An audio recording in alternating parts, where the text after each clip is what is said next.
I'm Austin. And I'm Jordan. If you're here for the first time, welcome. And if you've been here before, you know that this is a show about the creative process. We want to know what makes creative people tick, especially now. With all the new tools, new media, new platforms, and unprecedented access to ideas and information, people are finding ways to express themselves that would have been unimaginable not too long ago. Which is why in each episode, we meet with an independent creative guest to discuss what they do and how they do it. After that, we examine their creative process up close by collaborating on a new project. There's no way to know how it'll turn out, but by working together, we learn a lot regardless. Which is always true of creativity. You try something and you learn something.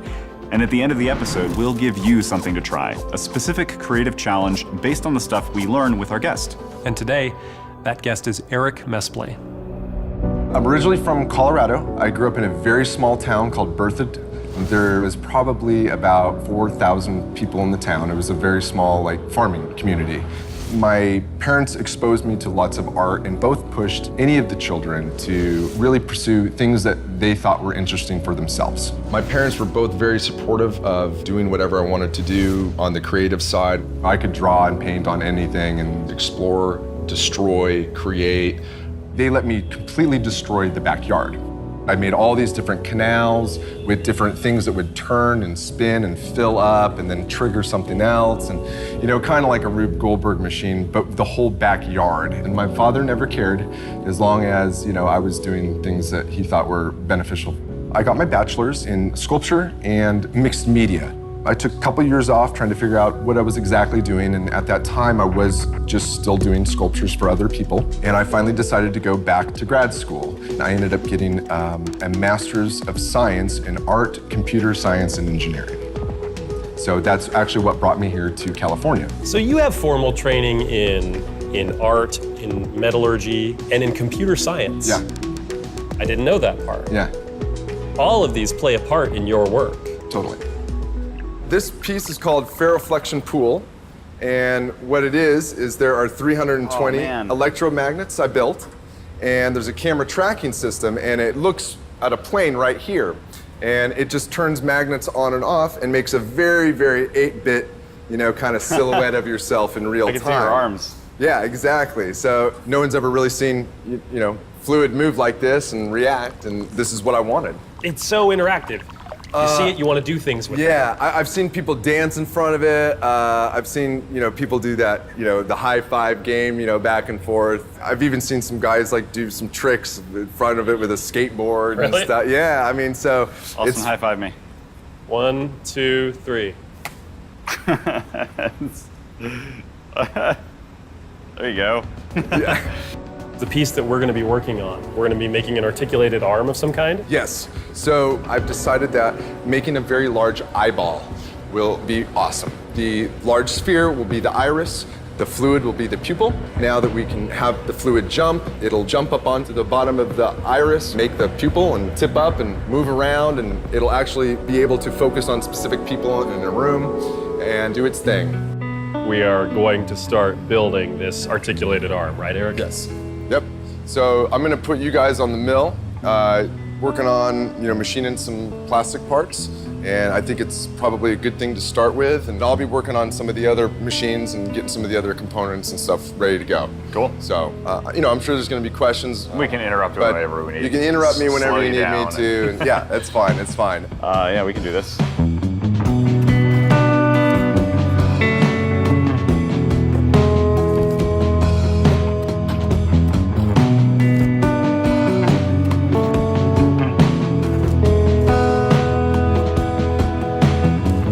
Inspiration comes from, I have an idea of something in my head that I was always wondering, well, what would fire look like this way? What would water look like if it could do this? And I usually find a way to make that work. And the artwork actually unfolds based upon how I want these physical things to behave in the real world. And then I figure out, okay, how am I gonna make this work based upon the information I have, what's actually physically possible, who to talk to that may be specializing in these specific things that I need the knowledge for to actually make this work. I really started touching into the computer science part when I got into grad school. I got this scholarship and I was surrounded by people that were amazing at coding and building websites and stuff like that, and they all thought I was crazy because everything I was doing was controlling motors and moving things around based upon information from sensors. I had no idea, but all I knew was that I wanted to learn all these skills so that I could combine it into something that I wanted to do. It opened up a whole new skill set and a whole new bag, parts, components, how to control things, how I decide what is being sensed. Ultimately, it can change the sculpture part. Physically sculpting stuff with my hands comes very, very easy to me. The hardest hump to get over is a lot of the computer tech side. The technological advances that are out there, they're never really applied to what I'm applying them to. So I'm taking someone else's very hard work of figuring out these sensors and how these things work and dictate how I want it to affect my sculptures. It's only when you are pulled out of your comfort zone that you have to look at things differently, introspectively, and make changes and modify your life to what you want to do. That is never a relaxing moment. You're kind of on the edge the whole time. But that is the fun part about it.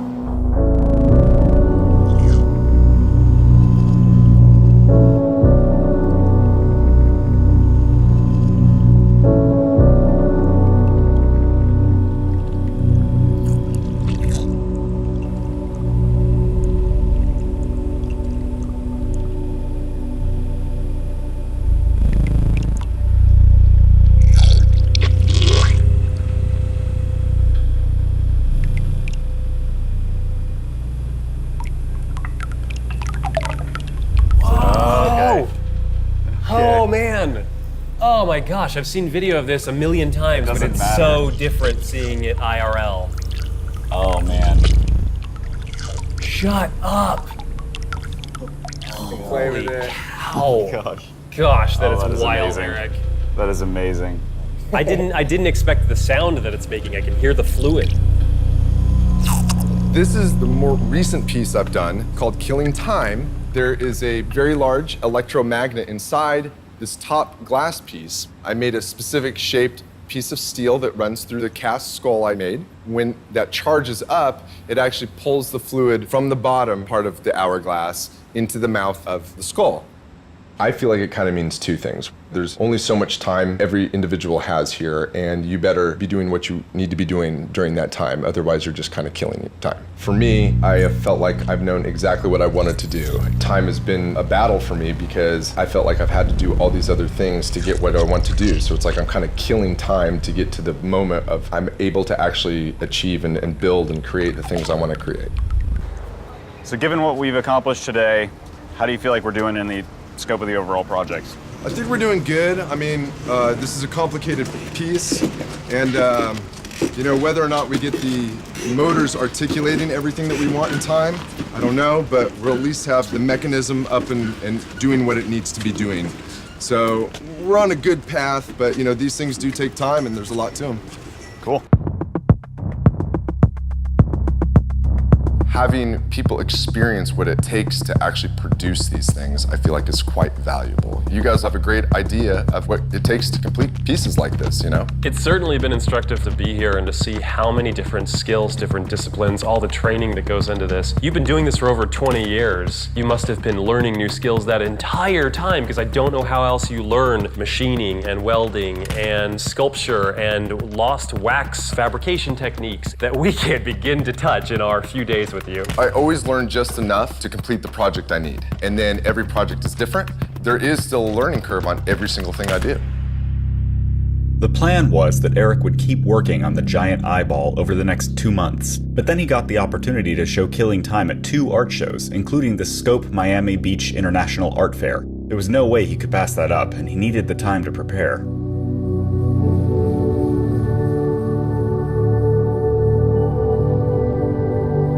When you really put your effort into creating something, it is kind of a piece of you, and you're putting it on display. And that's a hard thing to do for a lot of people, but for us, I don't really see any other way of living life.